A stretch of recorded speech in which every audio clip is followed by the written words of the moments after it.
Hi guys, and welcome to our YouTube channel Quick Guide, and today I'm here with another new video to show you guys on how you can turn off your backup in your OneDrive on your PC or your laptop. To do so, all you have to do is, first of all, make sure you have the app of desktop of OneDrive installed on your desktop.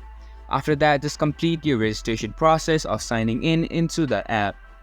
After that, you'll be able to see if you signed in properly. A OneDrive personnel folder open up in your file explorer, and once you are at the OneDrive personnel folder, simply go onto it and now just right click it. After that, you can see that this kind of pop-up will appear. From here, simply go on to the settings, and from then sync and backup. If all of these features of save photo and video from device are turned off, you simply have to turn them off to turn off the automatic backup in your OneDrive.